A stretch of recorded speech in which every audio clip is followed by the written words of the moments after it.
தாகமாயிருக்கிறேன் என்ற தலைப்பின் கீழான வார்த்தை யோவான் எழுதிய சுவிசேஷம் 19வது அதிகாரம் 28வது வசனம். எடுத்தவர்கள் வாசிக்கலாம்.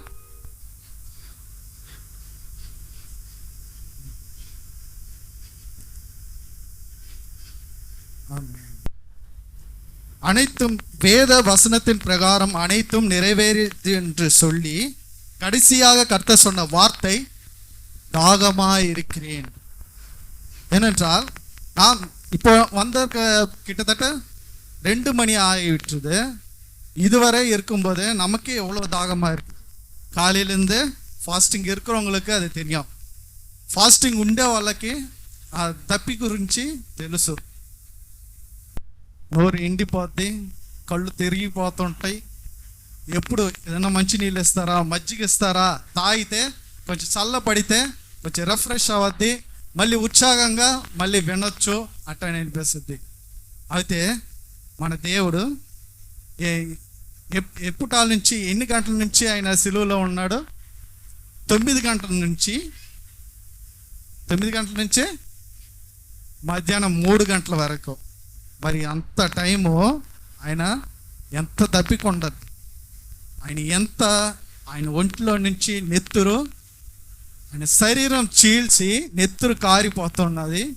ఒంట్లో ఉండే నెత్తురంతా కారిపోయినాక ఒంట్లో ఏమన్నా బలం ఉండద్దా? ఉండదు. ఆల్రెడీ 40 రోజులు ఉపవాసం ఉన్నప్పుడు ఆల్రెడీ ఆయన వీక్గా ఉన్నాడు. ఇప్పుడు సిలువలో వేసి ఆయన నెత్తురంతా కారిపోయినాక ఆయన పరిస్థితి ఎట్లా ఉంది? చాలా దారుణంగా ఉంది. ఆయనకి ఎంత దప్పికగా ఉంది. దప్పికలో 2 విధమైన దప్పిక ఉంది.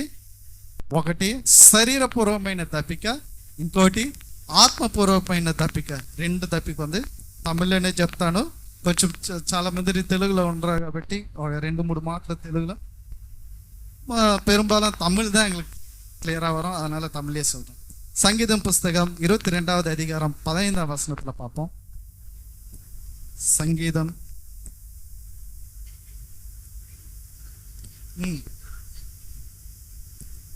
எஸ் எஸ் அடுத்துமா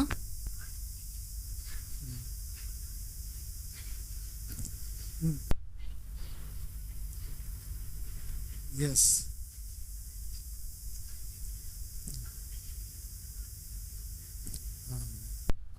தேவன் சொல்கிறார், என்னுடைய எலும்புகளை அவர்கள் எண்ணுகிறார்கள் என்று சொல்லப்படுகிறது. அப்போ அவருடைய காரியம் எப்படி இருக்கிறது? அந்த நேரத்துல மிகவும் மோசமா இருக்கிறது. அவருடைய தாகம் அவ்வளவு மோசமான ஒரு நிலையில இருக்கும்போது அவர் சொல்லுகிறார், இந்த காரியங்கள் எப்படி நடைபெற்றது? இது வெறும் புதிய ஏற்பாட்டு காலத்தில் மட்டும் நடந்த காரியங்களா? அது கிடையாது. எப்போ தாவீதின் காலத்துல அவர் சொன்ன முன்குறித்தே சொல்லப்பட்ட இந்த காரியங்கள், தேவ ஆட்டுக்குட்டி மரித்து நம்முடைய பாவங்களுக்காக, ஜனங்களுடைய பாவங்களுக்காக மரிக்கப்பட வேண்டும் என்று முன்குறித்து திட்டம் தீட்டப்பட்டதனால்தான் பழைய ஏற்பாட்டு காலத்திலிருந்தே அது நிறைவேறத்தக்கதா தேவ ஆட்டுக்குட்டியாக யார் வந்தார் என்றால் நம்முடைய இயேசு கிறிஸ்து. யாருக்காக வந்தாரு? நமக்காக, உனக்காக, எனக்காக, நம்ம எல்லோருக்காக, அனைவருக்காகவும் வந்தார். எதற்காக? நம்முடைய பாவங்களை சுமந்து தீர்க்கணும். நெக்ஸ்ட் அதிலிருந்து விடுதலை கொடுக்க வேண்டும். இந்த 2 காரியங்கள் தான் முக்கியமானவங்க. எதற்காக அந்த காரியங்கள் நிறைவேற இயேசு கிறிஸ்து வந்தார் என்று மட்டும் நான் சொல்றேன். அதற்கு முன்பாக ஒருத்தர் பாவம் செய்தார் என்றால், அவற்றிலிருந்து விடுதலை பெற வேண்டும் என்றால், அந்த காலத்துல அவங்களுக்கு சில சட்டத்திட்டங்கள் இருக்கிறது. சில பொருளை தரணும், சில பணங்களை கொடுக்கணும். அவங்க இடத்துல போய் அந்த ஆசாரிய இடத்துல கொடுத்து அவர் ஒப்பு கொடுக்கும் போது தான் அந்த பாவங்கள் இவ்வளவு தொகைக்கு தகுந்தது போல அந்த பாவங்கள் மன்னிக்கப்படும் என்று சொல்லப்பட்டிருக்கு. அதனால நிறைய பேருக்கு என்னன்னா, அது பணம் கொடுத்தா நம்முடைய பாவங்களிலிருந்து விடுதலை கொடுப்பாங்க, நகை கொடுத்தா நம்ம பாவத்திலிருந்து விடுதலை கிடைக்கும் என்ற தவறான புரிதலினால், பாவத்தினால் நிறைந்து அநேக ஜனங்கள் தேவனுடைய அன்பினை விட்டு விலகினார்கள். அக்கிரத்தினாலும் அந்த தேசங்கள் பாழாய் போனது. தேவனுடைய வார்த்தைக்கு கீழ்ப்படியாமல் அந்த தேசங்கள் மிகவும் கேவலமாய் நடந்து கொண்ட பின்பாக தேவ ஆட்டுக்குட்டியானவர் பணத்தினாலும் அல்ல, பொருளினாலும் அல்ல, என்னுடைய இரத்தத்தினால் மட்டுமே உனக்கு ரட்சிப்பு கிடைக்கும் என்று தன்னை வரித்து கொண்டு சிலுவையில் தன்னை ஒப்பு கொடுத்தார். அவர் சிந்தின இரத்தத்தின் மூலமாய் தான் நாம் இன்று விடுதலையோடு இருக்கிறோம். பிசாசின் காரியங்களிலிருந்து எல்லாவற்றிலிருந்து விடுதலை பெற்று இன்று நாம் விடுதலையோடு தேவனை ஆராதிக்கிறோம். அவருடைய தாகம் எப்படிப்பட்ட தாகமா இருக்கிறது? உன் மீதும் என் மீதும் தாகமா இருக்கிறார். என் மகனே, என் மகளே, என்னிடத்தில் வாரார், என்னிடத்தில் வந்து என்னுடைய வார்த்தை ஒரு விசை என்னுடைய வார்த்தையை கேட்பாயா என்று தாகமா இருக்கிறார். அவருடைய தாகத்தை புரிந்து கொண்டவர்கள் எத்தனை பேர்? நாம் புரிந்து கொண்டிருக்கிறோமா? சில சொல்லுவாங்க, பிரசங்கத்துக்கு ஒப்பானதாக அவர் சரீரத்தில் அவர் அடிக்கப்பட்டு ரத்தத்தை சிந்தினால் அவர் தாகமா இருந்தார். இதனை எதற்கு பிரசங்கமா நீங்க ஏறெடுக்கிறீங்கன்ட்டு கிடையாதுங்க. ஒரு தாகத்தின், இந்த தாகத்தின் உண்மையான வேல்யூ என்ன தெரியுமா? அந்த நேரத்தில் பார்க்கும்போது அது அனுபவிக்கிறவங்களுக்கு தான் தெரியும். ஏனென்றால் என்னோட பர்சனல் தனிப்பட்ட விஷயத்திலையும் சரி, தாகம் என்று இன்று எங்க அப்பா இறந்தனால, அவர் இறக்கும்போது அந்த 2 நாளும் வந்துட்டு தவிச்சுன்னு இருந்தாரு. தவிக்கும் போது எனக்கு ஒரு வாய் தண்ணி கொடுன்ட்டு அவர் சைகளை கேட்பார். டாக்டர் கொடுக்க கூடாதுன்னு சொல்லுவாங்க. ஏன்னா அவங்க மரிக்கிறதுக்கு முன்பாக தாகம் எடுக்கும். ஒரு சொட்டு தண்ணி வாயில போட்டா போதுன்ற மாதிரி, அமிர்த மாதிரி அவங்களுக்கு அந்த நேரத்துல அவங்களுக்கு தோணும். அப்ப கொடுக்க முடியாத ஒரு சூழ்நிலை, கொடுத்தா அவருக்கு மூச்சு நின்றுடும் அப்படின்னு சொல்லுவாங்க. அதே போல நேற்று நம்முடைய தேவராஜா அம்மா அவங்க இறந்துட்டாங்கன்றது அப்ப சொன்னாங்க, அவங்களுக்கு விக்கல் வந்து தாகமா இருந்து கொஞ்சம் தண்ணி கொடுங்கன்னு கேட்டாங்களாம். தண்ணி குடிச்ச கொஞ்ச நேரத்துக்கு அப்புறமா இறந்துட்டாங்கன்னு சொன்னாங்க. அப்போ அந்த நேரத்துல நான் உணர்ந்தேன், அந்த வார்த்தை, அந்த தாகம் என்றது எவ்வளவு முக்கியத்துவம் இருக்கிறது. அந்த ஒரு துளி தண்ணிக்கு அவ்வளவு வேல்யூவும் அவ்வளவு மகத்துவமும் இருக்குன்னா, நமக்காக சிந்தின இயேசு கிறிஸ்துவின் ரத்தத்துக்கு எவ்வளவு வேல்யூ இருக்கும், எவ்வளவு மதிப்பு இருக்கும். அதை நாம உணர்றோமா? எத்தனை பேர் உணர்றோம்? ஒவ்வொரு வருஷமும் நம்ம பிரசங்கத்தை கேட்கிறோம், நிறைய பாயிண்ட்ஸ் எடுத்துக்கிறோம். யார் ஸ்டார் வேல்யூயோடு பிரசங்கிக்கிறார்களோ அவர்களை வந்துட்டு ஒரு ரோல் மாடலா எடுத்துக்கிறாங்க. அது பாஸ்டரா இருக்கட்டும், ப்ரீச்சர்ஸா இருக்கட்டும். அவர்கிட்ட வார்த்தை, இந்த பிரதர் சொன்னா நல்லா இருக்கும், இந்த சிஸ்டர் சொன்னா நல்லா இருக்கும்ன்று அவர்கள் சொல்ற வார்த்தைகளை, அவங்களோட பிரசங்கத்துக்கு முக்கியத்துவம் கொடுக்குறீங்களே தவிர தேவனுடைய வார்த்தைக்கு எத்தனை பேர் முக்கியத்துவம் கொடுக்குறீங்க? அந்த வார்த்தைகள் உண்மையான ஜீவனுள்ள வார்த்தைகள் இருக்கும்போது, அந்த வார்த்தைகள் ஜீவனுள்ளது, இந்த ஜீவனுள்ள வார்த்தைகள் அவர்கள் உள்ளத்துக்குள்ள பதியப்பட வேண்டும். அங்கு இறங்கும்போது, கிரியை நடக்கும்போது தான் அந்த சபையும் எழுப்புதல் அடையும். அப்படிப்பட்ட தாகம், தேவனுடைய தாகம் எத்தனை பேருக்குள்ளாக இருக்கிறது? மனுஷர்களை ஒதுக்குங்க, என்னை பார்க்காதீங்க, என்னுடைய முகத்தை பார்க்காதீங்க, தேவனுடைய சத்தியத்தை பாருங்க, அவர் சொல்ற ஒவ்வொரு வார்த்தையும் கேளுங்க. அந்த வார்த்தையில் உள்ள உண்மை தன்மை என்ன? மனுஷர்கள் ஏமாற்றுவார்கள், மனுஷர் உண்மையானவர்கள் எவனுமே கிடையாது. என்னையும் சேர்த்து தான் சொல்றேன். நான் நல்லவன் சொல்லவே மாட்டேன். நானும் மனுஷன்தான், நானும் தவறு செய்தவன் தான். தவறு செய்தவர்களை திருத்தவர், அதனை பாவத்திலிருந்து விடுதலை கொடுக்கவே தேவ ஆட்டுக்குட்டியானவர் வந்திருக்கிறார். ஒரு விஷயம், அந்த போட்டோவை பாருங்களேன். அந்த போட்டோவில் பார்க்கும்போது அவர் முகத்துல எவ்வளவு அடி, எவ்வளவு ரத்தம், எவ்வளவு அந்த முள் கிரீடம்லாம் அந்த முகத்திலையும் மண்டையிலையும் அதெல்லாம் இருக்கும்போது, அதை பார்க்கும்போதே நமக்கு எவ்வளவு கோரமா இருக்கிறது. ஆனா அந்த வலிகளை பொறுத்து கொண்டு கிறிஸ்துவானவர் சிலுவையில் தன்னை ஒப்பு கொடுக்கும் போது எவ்வளவு தாகமாய் அவர் பேசியிருப்பார். அவர் பேசினது அவருடைய சரீர தாகத்திற்காக மட்டுமல்ல, நம்முடைய தாகத்துக்காகவும். நான் உன் மீது தாகமாயிருக்கிறேன், என் பிள்ளைகளே, என்னுடைய ஜனமே, என்னிடத்தில் வாருங்கள். உலக காரியத்திலிருந்து விட்டு அவற்றிலிருந்து வேற பிரித்து நீ என்னிடத்தில் வாரு, வந்து என்னோடு சேருங்கள் என்று அவர் தாகமா இருக்கிறார். சில காரியங்களும் அவர் செய்த அற்புதங்களும் அந்த தாகத்துக்கு தண்ணீருக்கான தேவைகளும் எப்படி இருந்தது என்று நான் பார்ப்போம். யோவான் எழுதின சுவிசேஷம் 4ஆம் அதிகாரம் 5லிருந்து 4ஆம் அதிகாரம் 14வது வசனத்தை பாருங்க.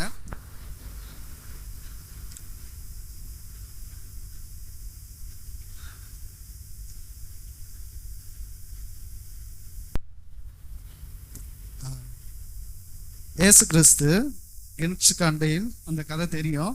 சமாரிய ஸ்திரீகள் அங்கே தண்ணீர் எடுத்துக்கொண்டு இருந்தாங்க. எடுத்துக்கொண்டு இருக்கும்போது அப்போதான் ஆண்டவர் வருகிறார். அப்போ ஆண்டவர் போயிட்டு எனக்கு தண்ணீர் கொடுங்க அப்படின்னு கேட்கும்போது அவங்க சொல்றாங்க, இல்லை சமாரிய ஸ்திரீ நான் எப்படி உங்களுக்கு கொடுக்கறது அப்படிங்கும்போது அந்த கதை உங்களுக்கு தெரியும். அதுக்கப்புறமா ஆண்டவர் சொல்கிறார், நீ கொடுக்கும் தண்ணீர் இந்த தாகத்தை தீர்க்க வல்லது கிடையாது, ஆனால் நான் கொடுக்கும் தண்ணீர் எப்படிப்பட்டதுமா? எப்படிப்பட்டது பிரதர் சொல்லியிருக்காரு? நித்திய ஜீவனை சொல்லுங்க, நித்திய ஜீவனை தரும் என்று கிளியரா சொல்லியிருக்கிறார். அவர் நான் கொடுக்கும் தண்ணீர் என்று தான் சொல்லியிருக்காரு. நான் கொடுக்கிற தண்ணி அது குடிக்கிற தண்ணி என்று சொல்லல. நான் கொடுக்கிற தண்ணீர் நித்திய ஜீவமா ஜீவ காலமா நீரூற்றா இருக்கும். அப்போ நமக்கு எப்படிப்பட்ட தாகம் இருக்க வேண்டும்? தேவன் பற்றில் நம்முடைய தாகம் இருக்க வேண்டும். ஏன்னா அந்த தாகத்துக்கு எவ்வளவு முக்கியத்துவம் இருக்குன்னா, அந்த பிரதேசம் எல்லாம் పాలైవన ప్రదేశం, ఎడారి ప్రదేశం. అక్కడ నీళ్ళు దొరకవు, ఒకే ఒక బావి మట్టుగా ఉన్నది. అక్కడ ఆ నీళ్ళు దొరికినప్పుడు ఆ నీళ్ళు విలువ వాళ్ళకి తెలుసు అన్నమాట. ఏంటంటే అక్కడ మండే ఎండలు, అంత ఎండలు అంటే మనం తట్టుకోలేము. ఇప్పటికే ఈ ఎండ సెగకే మన వల్ల తట్టుకునేవారు. అక్కడంతా 40 డిగ్రీ 45 డిగ్రీలు ఉంటాయి. అట్టటి స్థలంలో ఒక బావి నుంచి దొరికే నీళ్ళు వాళ్ళకి మధురంగా తెలిసింది అనమాట. அப்படிப்பட்ட அந்த இடத்துல அந்த சொல்லும் போது, இந்த அற்புதத்தை தேவன் செய்யும் போது, நான் கொடுக்கும் ஜீவ தண்ணீர் உங்களை உயர்த்தும் என்று சொல்லுவேன். அப்போ ஆண்டவர் அந்த இடத்துல தாகத்தை குறித்து அந்த தண்ணீருக்கு எவ்வளவு முக்கியத்துவம் இருக்குன்ட்டு சொல்றாங்க. அதே போல அடுத்த சங்கீதம் புஸ்தகம் 42:1-2 வசனங்கள் பாருங்க.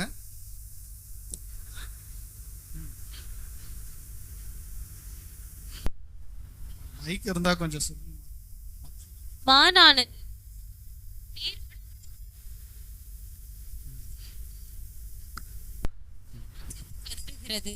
என் ஆத்துமா தேவன் மேல், ஜீவனுள்ள தேவன் மேலேயே தாகமாய் இருக்கிறது. நான் எப்பொழுது தேவனுடைய சந்நிதியில் வந்து நிற்பேன்? உன் தேவன் எங்கே என்று அவர்கள் நாள்தோறும் என்னிடத்தில் சொல்லுகிறபடியினால் இரவும் பகலும் என் கண்ணீரே எனக்கு உணவாயிற்று.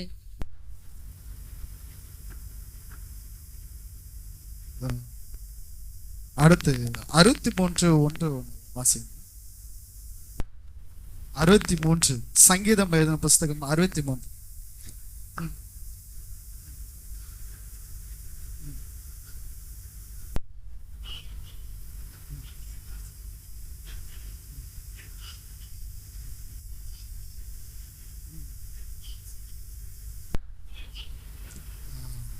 இதுல ஆத்ம தாகத்தை குறித்தான ஒரு வார்த்தை அங்கு சொல்லப்படுகிறது. என்னுடைய தேகம் வாஞ்சித்து இருக்கிறது. எதனை குறித்து? ஆத்ம தாகத்தின் மீது வாஞ்சியாக இருக்கிறது. அநேகருக்கு ஆத்ம தாகம் என்பது தெரியாம போயிடுச்சு. வரோம், சபைக்கு வரோம், பிரசங்கத்தை கேட்கிறோம், செல்றோம், நம்முடைய வாழ்க்கையில நம்முடைய நன்மைகளை பெற்றுக்கொள்கிறோம். இங்க இருக்கிற குடும்பங்கள் எல்லாம் சிறு வயது முதற்கொண்டு நம்ம சபைக்கு வர்றவங்க. அவர்கள பிள்ளைகள் கல்யாணம் ஆகி திரும்ப அவங்களுக்கு குழந்தை பிறந்து அப்படி பரம்பரையா வந்து கொண்டு இருக்கிறோம். அதுதானே உண்மை. இங்க இருக்கிற ஜனங்களை பார்த்தா அப்படித்தானே தெரியுது. வெளி ஜனங்கள் நம்முடைய அக்கம் பக்கத்துங்க எத்தனை பேர் நம்முடைய சபைக்குள்ளாக வந்திருக்கு, எத்தனை பேர் வந்திருக்கிறாங்க, எத்தனை பேருக்கு தேவனுடைய வார்த்தை போயிருக்கிறது, எத்தனை பேருக்கு அவரிடத்துல சொல்லி இருக்கிறோம், ஆவியானவரை குறித்தான வார்த்தையை நாம எத்தனை பேருக்குள்ள பகிர்ந்து இருக்கிறோம். நாம நன்மையை பெற்றோமே, நம்முடைய பாவங்களிலிருந்து நமக்கு விடுதலை கொடுத்த தேவனை நம்ம ஆராதித்திருக்கிறோமே, அதே போல நம்மை சுற்றி இருக்கிற மக்களுக்கு அவர்களும் விடுதலை பெற வேண்டும், அவர்களும் தேவனுக்குள்ளாக கொண்டு வரணும்ட்டு அந்த ஆத்தும தாகம் எத்தனை பேருக்கு இருக்கிறது? எத்தனை பேர் என்னால சொல்ல முடியும்? நான் ஒரே ஒரு ஆத்மாவையாவது ஆத்ம ஆதாயம் பண்ணியிருக்கேன்ட்டு என்னால சொல்ல முடியும். அது போல நமக்குள்ள எத்தனை பேர் நம்மளால சொல்ல முடியும்? ஒருத்தருக்கு தேவனுடைய சமூகத்துல அவருடைய வார்த்தையை சொல்லி அவர்கள் மனம் திரும்பி தேவனை ஏற்றுக்கொண்டார்கள் அப்படின்ட்டு அந்த ஒரு ஆத்ம ஆதாயத்தை பண்ணினோம் என்று எத்தனை பேர் திடகாத்திரமா சொல்ல முடியும்? அந்த ஆத்ம தாகத்தை தேவன் எதிர்பார்க்கிறார்.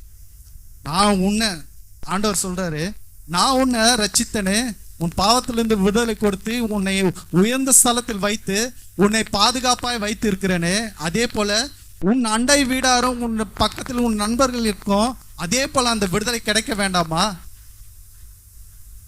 அந்த தாகம் உனக்கு, நான் உண்மையில இருக்கிற வச்ச தாகம், அந்த தாகம் உனக்கு இருக்கிறதான்ட்டு இந்த நேரத்துல கேட்கிறாரு ஆண்டவர். உணர்றோமா? நாம செய்திருக்கிறோமா?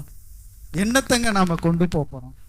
நம்ம இதோ இறந்துட்டான், అతోడ మణిలో పొదచ్చిடுவாங்க.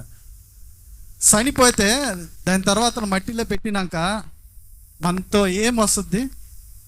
ఏదన్నా వస్తుందా? ₹1 మన వల్ల తీసుకొని వెళ్ళినా వద్దా? ఉండపోయేది కొంచెం రోజులు మనం ఉండేది కడిసి కాలంలో ఉండం. మన డబ్బు మనతో రాదు, మన బంగారం మనతో రాదు, మన ఇల్లు సొమ్ము మనతో రాదు, మన పిల్లలు మనతో రారు. నువ్వు చేసే దేవునికి, నువ్వు చేసే నీ ఊழிయము, దేవునికి నీ చేసే నీ ఆత్మ ఆదాయం, ఈ రెండే దేవునిలో. నువ్వు ఏది తీసుకొని వెళ్ళలేవు. ఉన్నంత వరకు నాకెంత ఆస్తి ఉందని నువ్వు గర్వపడే దాని వల్ల ఒక్క ప్రయోజనము లేదు. నువ్వు పోయేటప్పుడు ఏది తీసుకొని పోలేవు. నీ దాగం డబ్బుల మీద, ఆస్తుల మీద, గర్వం మీద ఉన్నిందంటే ఇప్పుడే తీసివేయి, ఈ రోజే తీసివేయి. నీ దాగం వచ్చి దేవుని మీద ఉండాలా. నాకు యేసుక్రీస్తు నన్ను ఎలా బాగు చేసి, నన్ను ఎలా ఎంతలాగా బాగా పెట్టు దేవునిలోకి నన్ను నడిపించాడు, అదేలాగా నా ఇతరులని దేవుని మాటలతో నడిపించాలన్న దాగం నీలోగా ఇప్పుడు పుట్టితేనే చాలు. దేవుడు నీకు మంచి చేశాడు, నీతో ఉండేదానికి ரெடியாக ఉంది. கரெக்டா? நான் சொன்னது లేదా தவறு இருக்கா? சொல்லுங்க. நம்ம பிரசங்கத்தை கேட்பதுக்கு மட்டுமல்ல, அதன் பிரகாரம் நடப்பவர்களாகவும் இருக்க வேண்டும். அதுதான் நமக்கு குறித்து எழுதப்பட்ட திட்டமா இருக்கிறது. உன்னை தாயின் கருவிலிருந்து எடுத்த தேவன் உன்னை குறித்து ஒரு திட்டத்தை வைத்திருக்கிறார். நீ பூமிக்கு வந்தது வெறுமனாய் போவதற்கு அல்ல, நீ உலக காரியங்களை அனுபவித்து மரித்து போவதற்காக அல்ல. உன் மூலமா அநேக ஜனங்கள் ரட்சிக்கப்பட வேண்டும், அநேகருக்கு தேவனுடைய வார்த்தை கொண்டு செல்லப்பட வேண்டும் என்பது அவருடைய திட்டமா இருக்கிறது. இல்லைன்னா தாயின் கர்ப்பத்திலேயே அழிச்சு இருப்பாரு. இல்லையே, இந்த அளவுக்கு நம்ம இருக்கிறோமே, இந்த அளவுக்கு நம்ம சபையில உட்கார்ந்து இருக்கிறோமே, இவ்வளவு பிரச்சனை நடக்கிறது உலகத்துல, போர் நடக்குது, அநேக வியாதிகள் வந்து போகிறாங்க.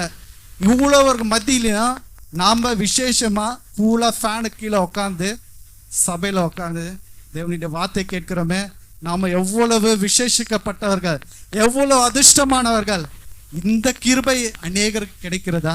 இந்த பாக்கியம் எவருக்காருக்கு இருக்கா? நமக்கு இருக்க அந்த பாக்கியத்தை நாம் தொலைத்து கொண்டு இருக்கிறோமே. நம்முடைய தாகம் எதன் மீது இருக்கிறது? உலக காரியங்கள் மீது இருக்கிறதா? தேவன் மீது இருக்கிறதா? அவர் தாகமாய் கிறிஸ்து இயேசு சிலுவையில, நான் தாகமாய் இருக்கிறேன், உங்கள் மீது தாகமாய் இருக்கிறேன் என்று கிறிஸ்து உங்களோடு பேசுகிறார், நம்மோடு பேசுகிறார். அதை உணர்றோமா? ஒவ்வொரு வார்த்தையும் அவர் சொன்ன ஒரே ஒரு வார்த்தை தான், நான் தாகமா இருக்கிறேன். வேற ஏதாவது இருக்கா? அதுல ஒண்ணுமே இல்லை. ஆனா அந்த ஒரு வார்த்தைக்கு எவ்வளவு வேல்யூ தெரியுமா? உணர்றவங்களுக்கு அது தெரியும். மனசுலயும் மைண்ட்லயும் அது உணரும் போதுதான் அதனுடைய வேல்யூ தெரியும். தாகம், நம்முடைய தாகம் தேவனுக்கு முன்பாக இருக்க வேண்டும். அந்த விசுவாச தாகத்தை குறித்தான இன்னொரு வார்த்தை யோவான் எழுதின சுவிசேஷம் 7வது அதிகாரம் 38. மைக்கேரர். வேத வாக்கியம் சொல்லுகிறபடி என்னிடத்தில் விசுவாசமாய் இருக்கிறவன் எவனோ அவன் உள்ளத்திலிருந்து ஜீவ தண்ணீருள்ள நதிகள் ஓடும் என்றார். ஆமென். அத சொல்ற ஒரு திட்டமான ஒரு வார்த்தை, விசுவாச தாகத்தை குறித்தான ஒரு வார்த்தை. அங்கு என் மீது விசுவாசம் உள்ளவர்கள் யாரோ அவர்கள், சொல்லுங்கம்மா, எவனோ அவன் உள்ளத்திலிருந்து ஜீவ தண்ணீருள்ள நதிகள், ஜீவ தண்ணீர்கள் உள்ள நதிகளே ஓடும் என்று சொல்லப்பட்டிருக்கிறது. அப்ப ஜீவ தண்ணீர்கள் உள்ள நதிகள் ஓடும் என்றா அங்கு தாகம் இருக்குமா? இருக்காது. அந்த ஜீவ நதிகள் ஓட வேணும்னா என்ன வேணும்? முன்னாடி ஒரு வார்த்தை சொன்னாரு, விசுவாசங்க. ஆண்டவர் மேல விசுவாசம் வைக்கணுங்க. மனுஷர்கள் மீது வைக்காதீங்க, மனுஷன் சொல்லும் பிரசங்கத்தின் மீது வைக்காதீங்க, தேவனுடைய வார்த்தையின் மீது விசுவாசம் வைங்க. உங்களுடைய விசுவாசம் தேவனுடைய வார்த்தையின் மீது இருக்கும்போது தான் அங்கு ஜீவ தண்ணீர்கள் ஓடும், உங்கள் தாகம் தீர்க்கப்படும் என்று தெளிவா சொல்லப்பட்டு இருக்குது. இதுக்கு மேல தெளிவா யார் சொல்ல முடியும்? எந்த வேதத்துல சொல்லப்பட்டு இருக்கிறது இப்படிப்பட்ட ஒரு வார்த்தை? தேவன் மீது நீ விசுவாசம் இருந்தால் உனக்குள் ஜீவன் ஊற்றுகள் பிரவேசிக்கும். அந்த அனுபவம் நமக்குள்ள எத்தனை பேருக்கு இருக்கிறது? எத்தனை பேருக்கு இருக்கிறது? சகோதரனே, சகோதரியே, நம்முடைய தாகம் எதன் மீது இருக்கிறது? உலக காரியங்கள் மீது இருக்கிறதா? நாம எதற்கு அடிமைப்பட்டு இருக்கிறோம்? நிறைய பேர் சொல்லுவாங்க,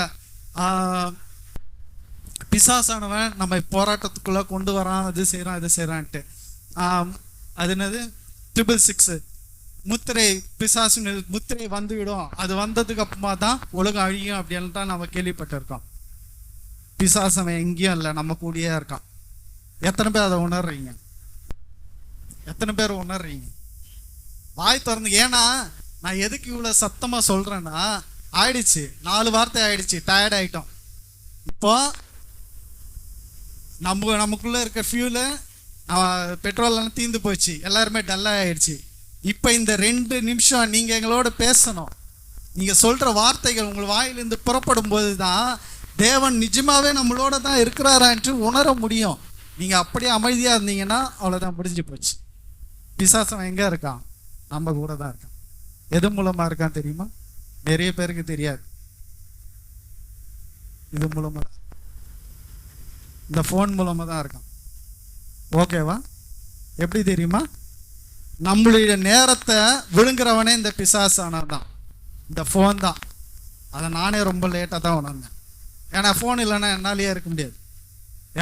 எப்போ பார்த்தாலும் நோண்டிகிட்டே இருப்பேன், ஃபோனை பார்த்துட்டே இருப்பேன். ஃபோன் மூலமாக தான் பிசாசம் நம்மளோட.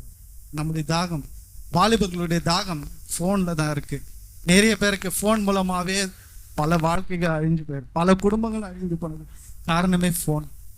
ஃபோன் மூலமாக பிசாசம் நம்மளோடு இடைப்படுகிறான். உன்னுடைய தாகத்தையே மாற்றிட்டான். அதுக்கு முன்னாடி பைபிள் வச்சுட்டு படிப்போம், ஆனால் இப்போ ஃபோன் வந்துச்சு, ஃபோனில் வச்சுட்டு படிக்கிறோம்.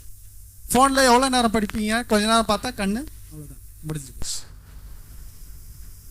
இந்த பிசாசை வச்சு தான் நம்ம அலையிறோம். ஆனால் இந்த பிசாசு எப்படி யூஸ் பண்ணணுமோ அது தேவன் நம்ம கற்றுத்தர அவர் ரெடியாக இருக்காரு. ஆனால் கற்றுக்க நாம தான் முன் வர்றதே கிடையாது. அதெல்லாம் முடியாது, நான் இப்படி தான் இருப்பேன். என்னுடைய தாகம் இது மேலே இருக்கு, உலகத்தின் காரியத்தின் மீது இருக்கு. வாலிப பிள்ளைகளும் சரி, சில பெற்றோர்களும் சரி, சில ஃபேமிலிஸ்லையும் சரி, சினிமாத்தனமான வாழ்க்கை வேண்டாம், அந்த தாகம் வேண்டாம். சினிமாவில் பார்த்து அதே மாதிரி அவன்லாம் சம்பாதிச்சு அவன் போயிடுறான்.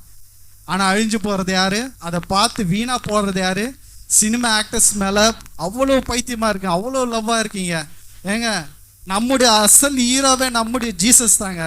நம்முடைய இவரை விட்டுட்டு எவனு பின்னாடியோ போறீங்களே, முதல்ல அதுலேருந்து வெளில வாங்க. உங்களுடைய தாகம் அவன் மேலே இல்லைங்க, அவன் டாட்டா காமிச்சிட்டு போயிட்டே இருப்பான். ஆனால் நம்முடைய தேவன் நமக்காக உயிரை கொடுத்துருக்குறாங்க. எந்த தேவன் கொடுத்துருக்குறாங்க?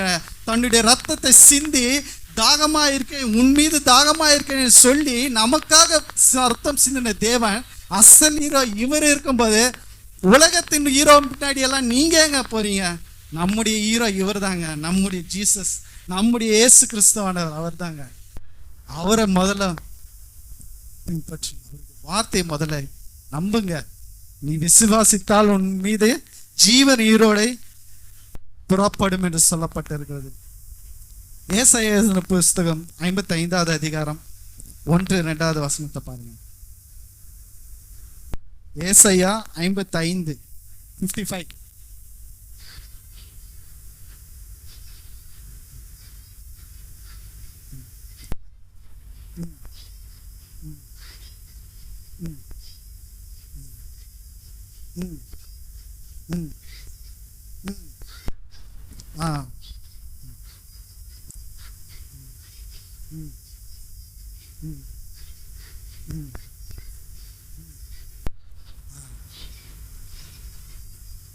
Yes.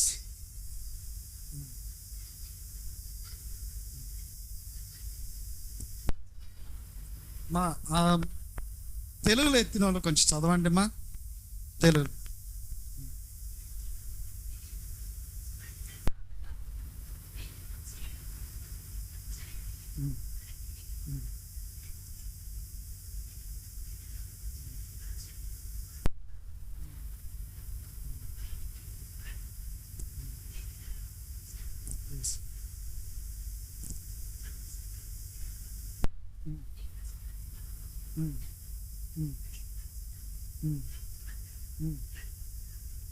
Yes.